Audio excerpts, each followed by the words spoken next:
नमस्कार दोस्तों, मैं हूं राजीव रावत। गुल्लक टीवी में आपका स्वागत है। एक गुल्लक बीजेपी के खजाने में भी है जिससे बाहर निकलेगा राष्ट्रीय अध्यक्ष। बहुत जल्द यह होने वाला है क्योंकि चुनावी सांगठनिक चुनाव की प्रक्रिया आरंभ हो गई है देश भर में राष्ट्रीय अध्यक्ष के लिए, और उसके बाद राज्यों के अध्यक्ष भी तय होने हैं। लेकिन इन सब के बीच आप अवगत हैं लंबे समय से मीडिया के द्वारा या अन्य चर्चा कि संजय भाई जोशी की ताजपोशी को लेकर संघ ने इशारा कर दिया था। इसको लेकर उनकी अमित शाह और देश के प्रधानमंत्री से बातचीत भी हुई थी, लेकिन चलते चलते गाड़ी कहीं अटक गई। अटकी इस बात को लेकर कि ये सेंसस बना कि हम इनको राष्ट्रीय महामंत्री संगठन तो बनाने को तैयार हैं, लेकिन अध्यक्ष पर कोई राष्ट्रीय चेहरा चाहिए। अब संघ के सूत्र जो जानकारी दे रहे हैं उसके मुताबिक दो और विकल्प सुझाए हैं आरएसएस ने, जिनमें से एक बड़ा नाम है प्रवीण भाई तोगड़िया और दूसरे उत्तर प्रदेश के मुख्यमंत्री योगी आदित्यनाथ। हमारे साथ अरुण शर्मा जी हैं, वरिष्ठ पत्रकार हैं देश के। बहुत स्वागत है आपका अरुण भाई। और जो अरुण शर्मा जी के सूत्र हैं आरएसएस में, ये खबर उन्होंने उन तक पहुंचाई है कि दो और नए नाम दिए गए इस रेस में, और यह कहा गया है कि इन तीनों में से एक व्यक्ति चुनो। और खास तौर पर अगर हम पॉलिटिकल अध्ययन करें तो इन तीनों में एक समानता जरूर है कि ये राष्ट्रीय चेहरा है, अपने अपने क्षेत्रों में बड़ा नाम है, कड़क अनुशासन है, बीजेपी के आम कार्यकर्ता को बहुत प्रिय है। लेकिन मोदी और अमित शाह की उस तरह की कठपुतली या रबर स्टैंप नहीं है जैसे जेपी नड्डा या कोई और हो सकते थे। तो क्या ऐसा हो सकता है, ऐसा होने वाला है? और इन सब के बीच जो सांगठनिक चुनाव की प्रक्रिया आरंभ की गई है, क्या इन नामों को देने के बाद आरंभ की गई है या सांगठनिक चुनाव की प्रक्रिया के बीच इन तीनों में से ही एक नाम आगे करके और उसको राष्ट्रीय अध्यक्ष बना दिया जाएगा? इसी को समझने के लिए शर्मा साहब, आपके पास ये एक्सक्लूसिव खबर है जो आप देश को बता रहे हैं। क्या असल में चीज है? क्योंकि संजय भाई जोशी के बाद प्रवीण गुड़िया को एक तरह से एग्जाइल में भेज दिया गया था बीजेपी और उससे संबंधित संगठनों ने। देश का बड़ा नाम है, राम मंदिर आंदोलन का बड़ा चेहरा है, विश्व हिंदू परिषद के अंतर्राष्ट्रीय अध्यक्ष का काम देख चुके हैं, बजरंग दल और हिंदू चेहरे के रूप में बहुत बड़ा नाम है। उनकी पुनर्वापसी और सीधे राष्ट्रीय अध्यक्ष के तौर पर, क्या यह सच है? राजीव भाई, पिछली डिबेट में भी मैंने बताया था कि भारतीय जनता पार्टी में जो कुछ चल रहा है उससे संघ संतुष्ट नहीं है और इसीलिए वो बहुत सारी चीजें बदलना चाहता है। और चूंकि जेपी नड्डा का कार्यकाल पहले खत्म हो चुका था और नए अध्यक्ष के बनने तक उनके कार्यकाल को बढ़ाया गया। अब स्थिति ये थी कि अगर पिछला लोकसभा चुनाव आपको याद हो, जहां 400 पार का नारा दिया था और 240 में फुल स्टॉप लग गया। अब वो क्यों लगा वो आपको पता है। जेपी नड्डा का बीच चुनाव में ये बयान आना कि हम आरएसएस के बिना ही चुनाव जीतने में सक्षम है, तो तमाम जो संघ के कार्यकर्ता थे उनको ये बुरा लगा और उन्होंने अपना हाथ पीछे खींच लिया। और उसका परिणाम क्या हुआ कि भारतीय जनता पार्टी 400 तो नहीं लेकिन 240 में अटक गई। और उन गलतियों से सबक लेते हुए मुझे लगता है पहले हरियाणा के चुनाव में, हरियाणा और जम्मू कश्मीर के चुनाव में, और इस बार महाराष्ट्र और झारखंड के चुनाव में संघ ने नकेल अपने हाथ में ली। और परिणाम आपके सामने है, सबके सामने है कि संघ ने हरियाणा में जो सारे सर्वे भारतीय जनता पार्टी को हारा हुआ दिखा रहे थे, अंततः उनको जीत मिली। और विशुद्ध रूप से भारतीय जनता पार्टी ने भी ये माना कि वहां राष्ट्रीय स्वयंसेवक संघ का सक्रिय होना उसके लिए लाभकारी रहा। उसी तरह हम महाराष्ट्र में देखें, क्योंकि महाराष्ट्र बाला साहब ठाकरे की जमीन है और वहां देखिए ये हिंदू गैर हिंदूवादी मामले बहुत पुराने समय से चल रहे हैं। जब से ये कहें कि बाला साहब ठाकरे का उदय हुआ और उनके साथ गठबंधन करके भारतीय जनता पार्टी को वहां सत्ता में रहने का सौभाग्य मिला, कहीं ना कहीं उसके पीछे बाला साहब ठाकरे थे। बहुत जमीनी नेता थे और बहुत लोकप्रिय थे। लेकिन ठाकरे जी के जाने के बाद उनके पुत्र ने जिस तरह कांग्रेस से गठबंधन किया, वो कहीं ना कहीं शिव सैनिकों को आहत कर गया और उसका परिणाम ये हुआ कि शिवसेना के दो फाड़ हुए और एक गुट भारतीय जनता पार्टी के साथ चला गया और उन्होंने वहां सरकार बनाई, जो पिछले 2.5 साल से वहां एकनाथ शिंदे मुख्यमंत्री के रूप में कार्य करते थे और बीजेपी ने ज्यादा संख्या होने के बावजूद शिंदे को मुख्यमंत्री बनाया। देखिए, इसके पीछे ये रणनीति थी कि अगर सरकार अच्छा काम करेगी तो क्रेडिट बीजेपी को मिलेगा और बुरा करेगी तो शिंदे को मिलेगा। भारतीय जनता पार्टी का उसमें कोई नुकसान नहीं था। अब इन्हीं चुनावों के बीच में अचानक ये जो संगठन के चुनाव है उसकी प्रक्रिया आरंभ कर दी गई थी। हालांकि अब ये कहा जा रहा है कि वो 15 जनवरी के बाद होगी। तो उसमें एक नाम बड़ा उभर के सामने आया था, पुराने संगठन महामंत्री संजय जोशी का। और संजय जोशी को आगे करने में संघ का बहुत बड़ा हाथ था, क्योंकि संजय जोशी संघ के कट्टर कार्यकर्ता है और अखिल भारतीय विद्यार्थी परिषद की सीढ़ी चढ़कर भारतीय जनता पार्टी के संगठन महामंत्री तक पहुंचे थे। और अगर आपको याद हो, एक विवाद हुआ, हालांकि उनको बाद में क्लीन चिट उसमें मिल गई, लेकिन जी वो जी विवाद ने उनकी राजनीति को कहीं ना कहीं पर्दे के पीछे धकेल दिया था और उनको भारतीय जनता पार्टी से किनारा करना पड़ा था। लेकिन संजय जोशी किनारा करने के बावजूद कभी सक्रियता उनकी कम नहीं हुई। एक जमाने से उनके घर में भारतीय जनता पार्टी संघ के कार्यकर्ता उनसे मिलने जाते रहे और वो भी सक्रिय रूप से उनका सहयोग करते रहे। जब पिछली डिबेट हमने की थी तो मैंने बताया था कि संघ ने संजय जोशी को राष्ट्रीय अध्यक्ष पद के लिए अपनी पहली पसंद घोषित किया था। और पिछले जी जी 3 महीने से आश्चर्य होगा आपको कि संघ का कोई बड़ा पदाधिकारी अमित शाह से नहीं मिला। इसके बावजूद कि अमित शाह नागपुर में बैठे रहे, संदेश भिजवाते रहे, दिल्ली में बैठ के संदेश भिजवाए, लेकिन कोई बड़ा नेता उनसे नहीं मिला। और दूसरी तरफ हम देखें कि पहले जब अमित शाह दूतों के जरिए संदेशों का आदान प्रदान हो रहा था और अमित शाह ने, क्योंकि अमित शाह को यह माना जाता है कि मोदी प्रधानमंत्री नरेंद्र मोदी की बाद सेकंड लीडरशिप अगर कोई है सरकार में तो वो अमित भाई है।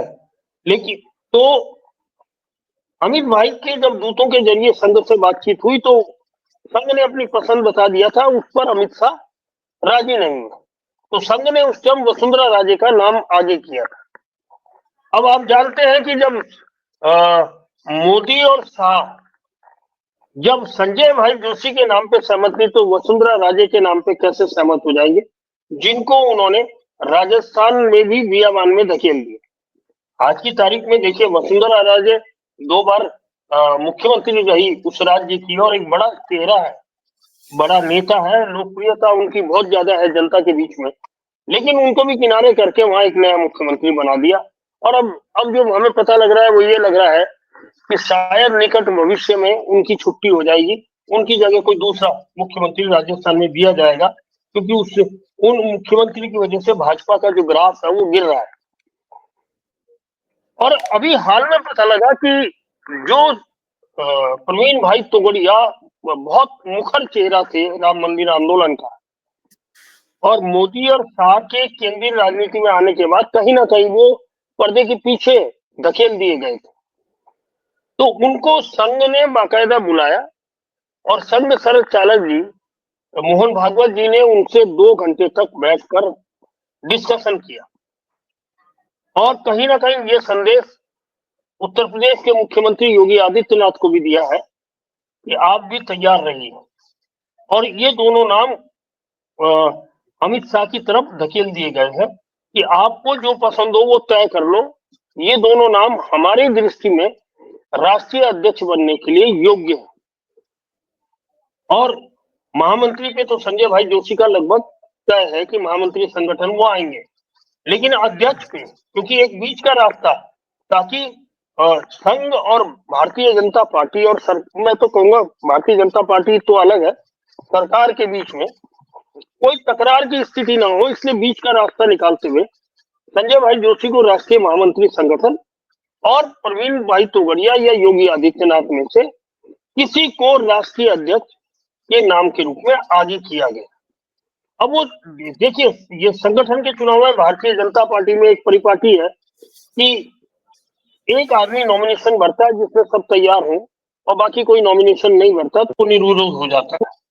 लेकिन कहा यह जाता है कि वहां सांगठनिक प्रक्रिया और जो संविधान के अनुसार हर 3 साल में, पहले तो 2 साल होता था, अब 3 साल उन्होंने कर दिया था पिछले कुछ समय से, कि वो 3 साल में चुनाव कराएंगे और एक सर्वसम्मति से एक राष्ट्रीय अध्यक्ष बनाएंगे और फिर राष्ट्रीय अध्यक्ष को ये जिम्मेदारी दी जाती है कि वो अपनी राष्ट्रीय टीम बना ले। फिलहाल जो राष्ट्रीय टीम है उसमें राष्ट्रीय महामंत्री संगठन का दायित्व तो बीएल संतोष निभा रहे हैं और उसके अलावा बहुत सारे पदों पे बहुत सारे लोग हैं। और उत्तराखंड से भी पहले अगर हम देखें तो पूर्व मुख्यमंत्री तीरथ सिंह रावत या रमेश पोखरियाल निशंक वो उनकी राष्ट्रीय टीम में रहे थे।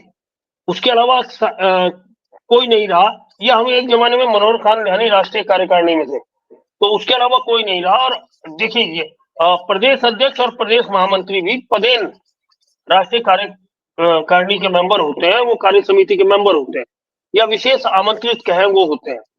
तो अब आने वाले 15 जनवरी के बाद जब सांगठनिक प्रक्रिया भारतीय जनता पार्टी की शुरू होगी तो उसके बाद ये चीजें निकलकर सामने आएंगी कि आखिर संघ का जो चाबुक है वो कितना मजबूती से चल रहा है, या उस चाबुक को सफाई से किनारा करके ये दोनों अपनी चाल खेल रहे। जी अच्छा, इसमें ये भी है कि जो ये 2 नाम संघ ने दिए थे, ये जो उत्तर प्रदेश में उपचुनाव हुए हैं और महाराष्ट्र के जो चुनाव हुए झारखंड के, इसमें जो वोट पड़ा था इससे पहले ही दे दिए गए थे, सुझाव दे दिया गया था।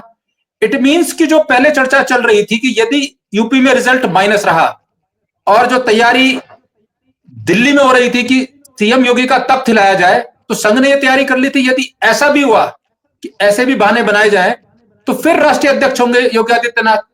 अब क्योंकि यूपी का रिजल्ट बहुत पॉजिटिव आया और यह कहा जा रहा है कि यह सीधे तौर पर चाहे वो सरकारी मशीनरी के उपयोग दुरुपयोग, चाहे वो धर्म विशेष संप्रदाय विशेष के लोगों को वोट देने से बाधित करने के आरोप लग रहे हो, लेकिन इसमें होल सोल मेहनत सीधे तौर पर योगी आदित्यनाथ की बताई जा रही है, चाहे वो सरकारी मशीनरी के जरिए हो चाहे उनके नारों के जरिए हो। महाराष्ट्र में भी चुनाव में जीत का एक आधार योगी आदित्यनाथ का नारा कटेंगे तो बटेंगे, और वही हरियाणा में।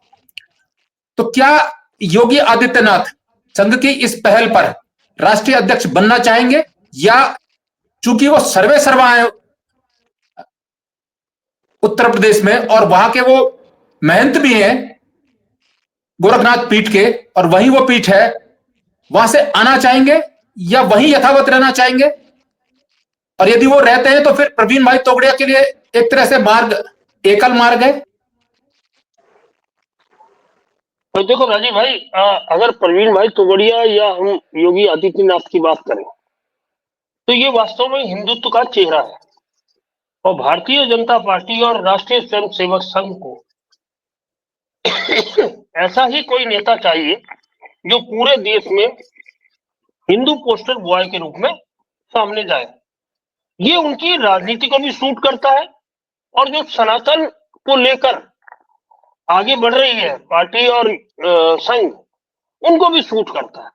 कहीं ना कहीं ये दोनों सनातनी है, क्योंकि दोनों ही राम मंदिर आंदोलन में रहे और पिछले 8 साल में योगी ने बहुत सारे उदाहरणों से ये सिद्ध कर दिया है कि वो वास्तव में हिंदू धर्म के सबसे बड़े लंबरदार इस हिंदुस्तान में है। और कहीं ना कहीं देखिए उनकी जो मेहनत की छवि है वो उस चीज को आगे ले जाती है। इतने सालों से एमपी होना, 5 बार एमपी होना, मेहनत होना, उसके बाद उत्तर प्रदेश का मुख्यमंत्री होना, तो उनका पोर्टफोलियो बहुत बड़ा है। अब उसी तरह प्रवीण भाई तोगड़िया है, जो विश्व हिंदू परिषद के राष्ट्रीय अध्यक्ष भी रहे, अंतर्राष्ट्रीय अध्यक्ष भी रहे, अंतर्राष्ट्रीय अध्यक्ष भी रहे, और केवल हिंदुस्तान नहीं, उनकी पहचान विदेशों में जो हिंदू संप्रदाय रहता है हमारे देश का, उसमें भी उनकी पहचान है, क्योंकि वो चंदा दे रहे थे राम मंदिर आंदोलन में। बहुत बड़े पैमाने पर उन लोगों ने उस जमाने में डोनेशन दिया है। तो कहीं ना कहीं प्रवीण भाई तोगड़िया की भी सांगठनिक क्षमता परखी जा चुकी है राम मंदिर आंदोलन के रूप में। कहीं ना कहीं सांगठनिक क्षमता योगी आदित्यनाथ का भी सबके सामने है, और संजय जोशी की भी सबके सामने है। तो ये सब चीजें मिला के सूट करती हैं भारतीय जनता पार्टी को, और संघ इसी वजह से इन चीजों को आगे बढ़ा रहा है। ये सही प्रवीण, बात है कि अगर मैं ऐड कर दे रहा हूं। प्रवीण भाई तोगड़िया के पास तो गंगा को बचाने का, टिहरी बांध के विरोध में जो अशोक सिंघल जी ने अभियान किया था, प्लस राम मंदिर, उस दौर में तो पूरे देश भर में गंगा का जल लेकर देश भर में संकल्प करना, ये सब काम जो है प्रवीण भाई तोगड़िया ही देखा करते थे। प्रवीण भाई तोगड़िया अपने कद के हिसाब से और अपने नाम के हिसाब से, जब नरेंद्र मोदी और अमित शाह, शायद राजनीति में उनका नाम गुजरात के बाहर लोग जानते भी नहीं थे, या संघ में कुछ लोग जानते होंगे या आरंभ कर रहे होंगे, तब पूरे देश का और दुनिया का चेहरा थे प्रवीण भाई तोगड़िया। तो प्रवीण भाई तोगड़िया का जो राजनीतिक और सामाजिक कद है, नाम का कद है, यश का कद है, वो क्या गुजरात के इन दोनों जो शेर है इस समय भारत के ऊपर, इनको पसंद आएगा? क्योंकि प्रवीण भाई तोगड़िया का योगी आदित्यनाथ कह सकते हैं कि थोड़ा सा एक स्टेप नीचे है, इनके सामने मुख्यमंत्री रहे हैं, लेकिन प्रवीण भाई तोगड़िया तो इन दोनों से भी बहुत बड़ा नाम है, ये आसानी से पचा लेंगे? नहीं, ये तो मान के चलिए कि नहीं पचाने वाली स्थिति है। इसीलिए संघ ने 2 ऑप्शन दिए कि इन दोनों में से जो पचा सको वो तय कर लो, इधर खाई उधर कुआं। हाँ बिल्कुल। देखिए, क्योंकि सबसे बड़ी चीज है कि पिछला जो लोकसभा चुनाव हुआ वो संघ आसानी से भूलेगा नहीं, और ये विभिन्न जो कोर कमेटी की बैठकें हैं संघ की, उसमें ये बात निकलकर सामने भी आई, और वक्ताओं ने मुखर होकर बोली है कि संघ पिछलग्गू नहीं बनेगा भारतीय जनता पार्टी। संघ अगवा दस्ता है जो रास्ता दिखाता है।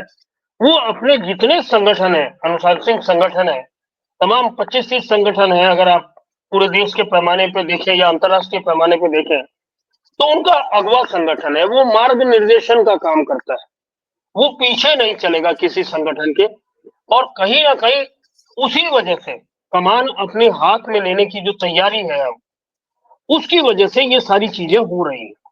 और संघ कोई ऐसा मौका भी नहीं देना चाहता कि कल उनको कोई बोले कि आपकी वजह से ये गलती हो गई, इसलिए वो ठोक बजा के ऐसे नामों को आगे कर रहे हैं जिसपे शायद ही भारतीय जनता पार्टी के किसी नेता को आपत्ति है। वो आपत्ति ऊपर सरकार के स्तर पे तो हो सकती है, लेकिन भारतीय जनता पार्टी के स्तर पर वो आपत्ति नहीं हो सकती, क्योंकि दोनों हिंदू पोस्टर बॉय है, और यही संघ चाहता है और यही भाजपा को देना चाहता है। जी राजीव भाई, एक और विषय है कि लंबे समय से, अब ये बात सार्वजनिक नहीं है या बहुत मीडिया में नहीं है, लेकिन संजय भाई जोशी देश भर में भ्रमण कर रहे हैं, और भ्रमण के बीच उनकी खास अपने जो पुराने कार्यकर्ता हैं, पार्टी के जो लोग हैं, स्तंभ हैं, आधार स्तंभ, उनसे भी बातचीत हो रही है।